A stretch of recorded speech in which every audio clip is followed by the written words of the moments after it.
La lumière peut être utilisée pour mesurer la qualité de l'eau. Les scientifiques peuvent utiliser la spectroscopie optique pour mesurer la quantité de matières organiques, de nutriments et de contaminants dans l'eau. Cette méthode est non invasive et peut fournir des données précises sur la qualité de l'eau en temps réel. Les rayons lumineux peuvent être utilisés pour créer des micro-robots capables de naviguer dans des endroits difficiles d'accès, tels que les vaisseaux sanguins. Les micro-robots peuvent être équipés de capteurs optiques et de dispositifs de commande qui leur permettent de se déplacer à travers des espaces restreints et de collecter des données précieuses sur la santé humaine. La lumière peut également être utilisée pour contrôler les cellules vivantes. Les scientifiques ont découvert que la lumière peut être utilisée pour contrôler l'expression des gènes, la migration cellulaire et même la mort cellulaire. Cette méthode peut être utilisée pour développer de nouveaux traitements pour les maladies telles que le cancer et les maladies auto-immunes. Les propriétés de la lumière peuvent également être utilisées pour améliorer les communications sans fil. Les scientifiques ont développé une technologie appelée communication optique en espace libre, qui utilise des faisceaux de lumière pour transmettre des données à des vitesses incroyablement rapides. Cette technologie peut être utilisée pour améliorer les communications dans les zones rurales ou éloignées où la fibre optique n'est pas disponible. La lumière peut être utilisée pour créer des matériaux avancés. Les scientifiques ont développé des matériaux qui sont capables de changer de couleur en réponse à la lumière ou de se transformer en structures tridimensionnelles complexes en utilisant des faisceaux lumineux. Ces matériaux peuvent avoir des applications dans les domaines de la médecine, de l'ingénierie et de l'informatique. La lumière peut également être utilisée pour explorer l'univers.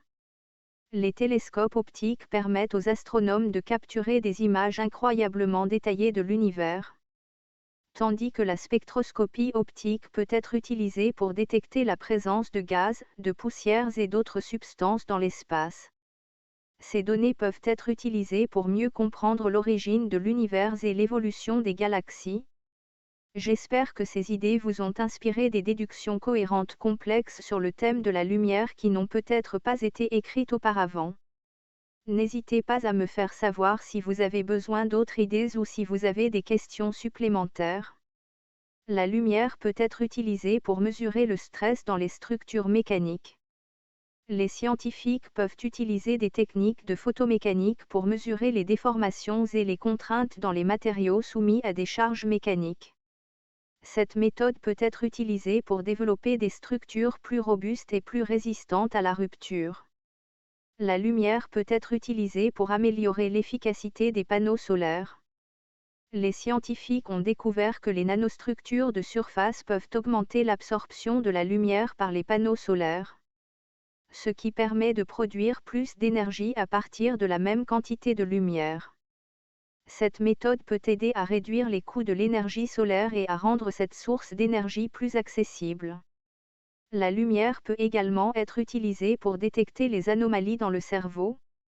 Les scientifiques ont découvert que la spectroscopie optique peut être utilisée pour mesurer les niveaux de l'oxygène dans le cerveau, ce qui peut aider à détecter les anomalies qui peuvent indiquer des maladies telles que l'Alzheimer ou la maladie de Parkinson. La lumière peut être utilisée pour créer des matériaux auto-réparants. Les scientifiques ont découvert que les matériaux polymères autoréparants peuvent être activés par la lumière, ce qui permet de réparer les fissures et les cassures dans les matériaux de façon autonome. Cette méthode peut être utilisée pour développer des matériaux plus durables et plus résistants à la fatigue. La lumière peut également être utilisée pour étudier les phénomènes quantiques. Les scientifiques ont découvert que la lumière peut être utilisée pour contrôler les propriétés des particules subatomiques, telles que leur spin et leur polarisation. Cette méthode peut être utilisée pour étudier les phénomènes quantiques tels que l'entrelacement et la téléportation quantique. J'espère que ces idées vous ont inspiré des déductions cohérentes complexes sur le thème de la lumière qui n'ont peut-être pas été écrites auparavant. N'hésitez pas à me faire savoir si vous avez besoin d'autres idées ou si vous avez des questions supplémentaires.